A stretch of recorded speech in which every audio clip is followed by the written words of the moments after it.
Hello everyone, কেমন আছো তোমরা সবাই? আশা করছি সবাই খুব ভালো আছো, সুস্থ আছো, আর আমিও খুব ভালো আছি। তো আজকে আমরা যাব বিয়ে বাড়িতে, তার জন্যে তাড়াহুড়ো করে রেডি হচ্ছি।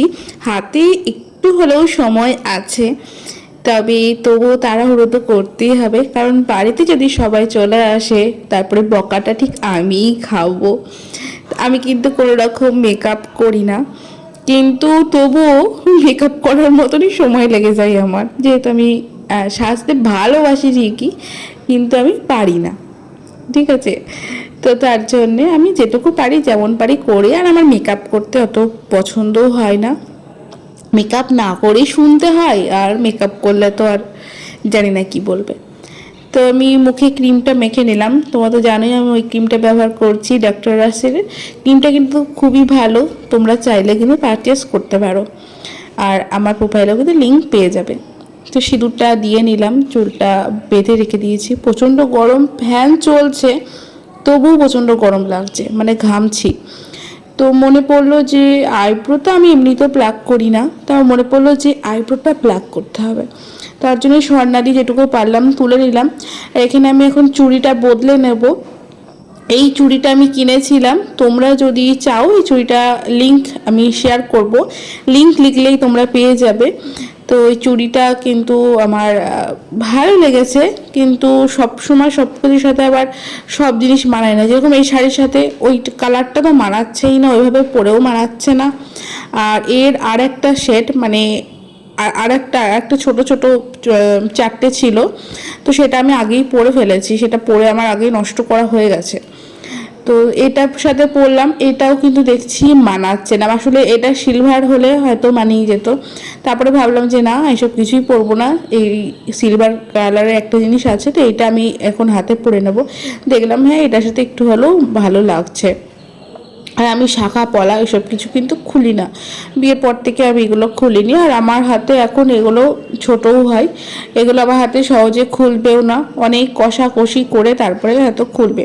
তা আমার বান্ধবী বলেছিল যে টিপ পরার আগে একটু পাউডার দিয়ে নিলে টিপটা কিন্তু আর হয় না, একদম সেট হয়ে থাকে। আমি মুছে নিতাম, কিন্তু ওর কথা শুনে আমি এখন পরলে বেশিরভাগ আমি এমনি মুছেই পরি, কিন্তু কোথাও গেলে মনে পড়লে তখন আবার একটু পাউডার দিয়ে পরি। আর যা গরম পড়েছে, প্রচণ্ড ঘাম, যদি টিপ টিপ উঠে যায় বিয়ে বাড়িতে বুঝতে পারছো কী হবে। তো লিপস্টিক দেওয়ার আগে এই লিপ কালার লিপস্টিকটা আগে দিয়ে নিলাম। আর এই ভেসলিনের কৌটোতে আমার আছে লিপস্টিক, কারণ লিপস্টিকের জায়গাতেই ছিল, কিন্তু সেখান থেকে দেখছি বারবার ভেঙে যাচ্ছে, তার জন্য সবগুলো তুলে নিয়ে আমি এর মধ্যে রেখে দিয়েছি, তো সুবিধাও হচ্ছে। তবে হ্যাঁ, আমার যদি ওই ব্রাশগুলো থাকতো, মানে যেগুলো তুলি যেগুলো দিলে সুবিধা হয়। লিপস্টিকটা কিন্তু থাকে ঠোঁটে, একটু গ্লেজ টাইপ দেয়, কিন্তু হ্যাঁ দাম কিন্তু কম নিয়েছে, তবে আমার ঠোঁটে কিন্তু থাকে, ভালোই থাকে। আর আমি এই যে লিপস্টিক, আর একটা লিপস্টিক নিলাম, এই লিপস্টিকটা দিয়ে আমি বাকি কাজ সেরে নেব। মানে এখন আমি চোখে দেবো আইশ্যাডো, আর আইশ্যাডোটা আমি লিপস্টিক দিয়েই দেবো, আমার কাছে কোনো আইশ্যাডো প্যালেট নেই, আর আমি লিপস্টিক দিয়েই ব্যবহার করি।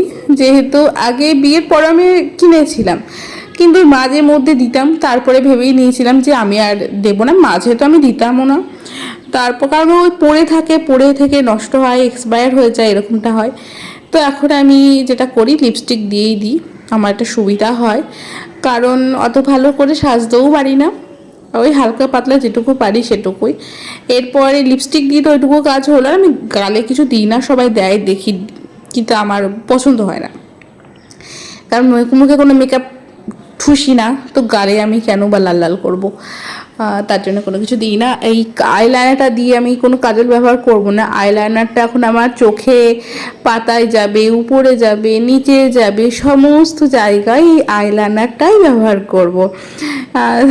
অসুবিধা হয়, আগে দিতাম, আগে আমি চোখে কাজল দিতাম, তারপরে আইলাইনার দিতাম, কিন্তু এখন আমি শুধু আইলাইনারটা ব্যবহার করি, আমার ঘরে কোনো কাজল নেই, তার জন্যে আমি কাজল কিনছিও না। আসলে এইসব জিনিস কেনার দিকে না খুবই কিপটে বলতে পারো, ইচ্ছা করে না যে কিছু কিনি, ওই খুব যখন মনে হয় যে না না কিনলে নয়, তখনই এইসব কসমেটিক জিনিস আমি কিনি, খুব জোর লিপস্টিকটা কিনি, তাছাড়া কিছু কিনতে ইচ্ছা করে না। এটা হলো সে হারটা যেটা আমি কিনে এনেছিলাম, কিন্তু সেটার ভিডিও এখন আমি তোমাদেরকে দিয়েই উঠতে পারিনি, ভাবো। মানে সেই ভিডিওটা আমি করেছি, কিন্তু আমার দেওয়া হয়নি, সেটা দেবো হয়তো, কোনো না কোনো দিন তোমরা দেখতে পারবে। বিয়ে বাড়িতে গিয়েছি আমি সেই 8 জুলাই, আর আজকে আমি ভিডিওটা তো শেয়ার করব, আশা করছি করব। আজকে 17 তারিখ। তো হারটা কানেরটা পরে নিলাম। এই বিয়ে বাড়িতে যাবো বলেই আমি হার আর কানের সেটটা কিনেছিলাম। দামটা প্রচুর নিয়েছে, 240 টাকা নিয়েছে, যেটা আমার মনে হয়েছে প্রচুর বেশি দাম নিয়েছে। কিন্তু দোকানে যখন গিয়েছি, জিনিস একটা দেখেছে আমার পছন্দ মতন হয়েছে, আর সেই দোকান থেকে কি বলে চলে আসবো সেটা আমার জানা নেই। তার জন্য সেই দোকান থেকে আমি বেরিয়ে আসতে পারিনি। এই কারণে আমি অনলাইন থেকেই সমস্ত জিনিস আমি অনলাইন থেকে কিনি। ক্যান্সেল করার সুবিধা, রিটার্ন করার সুবিধা, যদিও আমি কোনো জিনিস রিটার্ন করি না। খুব প্রবলেম হলো তখন হয়তো আমি রিটার্ন করি। এই কারণে আমি অনলাইন থেকে নিই। হাজারটা দেখে শুনে নেওয়া যায়, অত কথা বলার দরকার পড়ে না কারোর সাথে, এই কারণে অনলাইন থেকে নিই। তো চুলটাকে বেঁধে নিচ্ছি। আমি চুল টুল বাঁধতে একদমই পারি না, বলতে পারো আমি কিছুই পারি না। ওই করতে হয় যেটুকু করার সেটুকু আমি করি, ঠিক আছে। আর চুল তো নেই বললেই চলে, কিছু করার নেই। বাচ্চা হওয়ার পর থেকে সমানে চুল পড়ছে, মানে 7 বছর ধরে সমানে চুল পড়েই যাচ্ছে, মানে চুল গজাচ্ছে না। ওই যেটুকু মাথায় চুল দেখতে পাচ্ছ সেটুকু আছে, এটা আমার ভাগ্য। তো অলমোস্ট আমার সাজ কমপ্লিট হয়ে গেছে বিয়েবাড়ি যাওয়ার জন্যে। আর হাতে দেখতে পাচ্ছ নেল পালিশ আমি পরিনি, তবে যাওয়ার আগে আমি নেল পালিশটা পরে নিয়েছিলাম। ওই নেল পালিশ আমার পরা হয় না, মানে মনেও থাকে না বলতে পারো, আর হয়ও না। তো টোটাল সাজটা আমার কমপ্লিট হয়ে গেছে। কেমন লাগছে অবশ্যই কমেন্ট করো।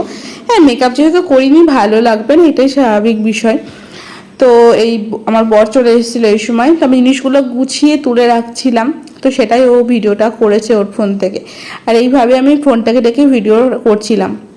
তো মনে পড়লো ভিডিওটা এখনও আমার চলছে, ওই জন্য সেটা আবার আমি বন্ধ করে দিলাম। তো ও রেডি না হয়ে এখন বসেছে ওই আমি কি করছি না করছি এটাও ভিডিও তোলার জন্যে। তো ওকে ওটাই বলছিলাম যে রেডি হতে। আর তার মধ্যে আমার এই চুলটা দেখতে পাচ্ছ প্রচণ্ড বড় হয়ে গেছে, বাজে লাগছে, কিন্তু হাতের কাছে এখন কাঁচি নেই যে চুলটা আমি খাঁজ করে কাটবো বা কিছু। আর যেহেতু আমি চুল কাটি না বলতে পারো, চুল কাটিই না আমি, তো ওইটা অনেকটা বড় হয়ে গেছে। সে কবে কেটেছিলাম আমি চুলটাকে, সামনের প্রচণ্ড বড় হয়ে গেছে, ভালো লাগছে না। তো বাইক করে যেহেতু এসছি, চুলের অবস্থা দেখতে পাচ্ছ কীরকম হয়ে গেছে। আর পেছনে চুলটা আমি শাড়ি দিয়ে ঢেকে রেখে দিয়েছিলাম, মানে গায়ে কাপড়টা দিয়ে নিয়েছিলাম যাতে চুলটা না ওড়ে। কারণ আমার চুল তো সিল্কি না, চুল উড়লে আমার জীবন শেষ হয়ে যায়, মানে চুলে এত জট বেঁধে যায়। তো বিয়ে বাড়িতে চলে এসেছি, তো এবার তো খাওয়া দাওয়া তো করতেই হবে। তো খাওয়া দাওয়া হয়ে গেছিলো, এবার বাড়ি যাওয়ার পালা। তো ভিডিওটা কেমন লাগলো অবশ্যই কমেন্ট করে জানিও, ভালো লাগলে লাইক শেয়ার কমেন্ট করে দিও। তো আজকের মতো tata, bye bye, good night, আর ফলো করো।